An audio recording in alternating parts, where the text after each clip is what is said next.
ଗାୟତ୍ରୀ ମହାମନ୍ତ୍ରର ସାଧନା। ଗାୟତ୍ରୀ ମହାମନ୍ତ୍ରର ସର୍ବଶ୍ରେଷ୍ଠତା ସର୍ବବିଦିତ। ଯାହାର ଆଧାରରେ ଏହାକୁ ଗୁରୁମନ୍ତ୍ର ମହାମନ୍ତ୍ରର ସଂଜ୍ଞା ଦିଆଯାଇଛି।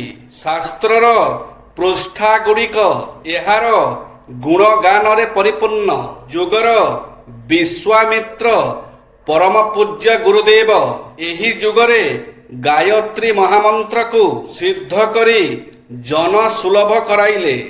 ଶବ୍ଦ ନିୟୋଜନ ଆଧାରରେ ଏହାର ମାନ୍ତ୍ରିକ ରହସ୍ୟ ବହୁତ ଗୂଢ଼ ଓ ପ୍ରଭାବଶାଳୀ ତଥା ଏହାର ପ୍ରତ୍ୟେକ ଅକ୍ଷର ସ୍ୱୟଂ ବୀଜ ମନ୍ତ୍ର ଭଳି କାର୍ଯ୍ୟ କରିଥାଏ। ମନ୍ତ୍ରର ଏହି ପକ୍ଷକୁ ଛାଡ଼ିଦେଲେ ବି ଏହାର ଅର୍ଥ ଚିନ୍ତନ ଓ ଭାବ ମଧ୍ୟ ସ୍ୱୟଂ ଅନନ୍ୟ।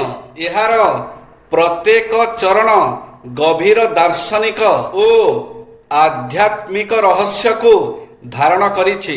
କେବଳ ଏହାର ଚିନ୍ତନ କରି ଗାୟତ୍ରୀ ସାଧକ ଜୀବନର ଅସମାହିତ ରହସ୍ୟଗୁଡ଼ିକୁ ଅନାବରଣ କରିପାରେ।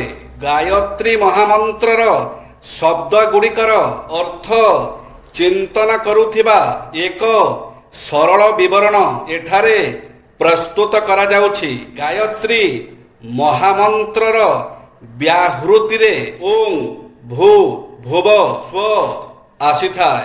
ଏଠାରେ ଓಂ ପରମ ପିତା ପରମେଶ୍ୱର ବ୍ରହ୍ମଙ୍କ ଶବ୍ଦ ପ୍ରତୀକ, ଯାହାକୁ ଶବ୍ଦ ବ୍ରହ୍ମ ନାଦ ବ୍ରହ୍ମର ସଂଜ୍ଞା ଦିଆଯାଇଛି। ଯେତେବେଳେ ବି ଆପଣ ଭାବନ୍ତି ମୁଁ ଏ କାମ କରିପାରିବି ନାହିଁ, ସେଇଠି ରହିଯାଆନ୍ତୁ ନାହିଁ। ସେଠି ଫୁଲ୍ ଷ୍ଟପ୍ ନ ଲଗାଇ ତାକୁ ବଦଳାଇ ଦିଅନ୍ତୁ।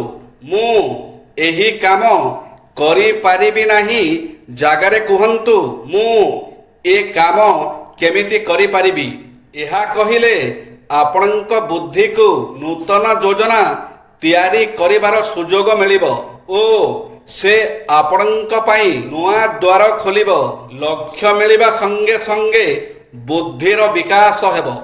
ମୁଁ ଏ କାମ କରିପାରିବି ନାହିଁ।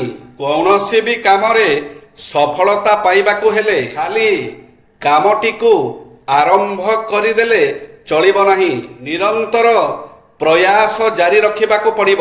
ନିରନ୍ତର ପ୍ରୟାସରୁ ଅସମ୍ଭବକୁ ସମ୍ଭବ କରିବାର କଳା ସହଜରେ ଶିଖି ହୁଏ। ପୂର୍ଣ୍ଣ ବିକାଶ କରିବାର କଳା ପ୍ରାପ୍ତ କରିବା ପାଇଁ ନିରନ୍ତର ଅଭ୍ୟାସ ଦରକାର। ଏହା ହିଁ ବିକାଶର ଫର୍ମୁଲା। ଜୟ ଶ୍ରୀ ଜଗନ୍ନାଥ।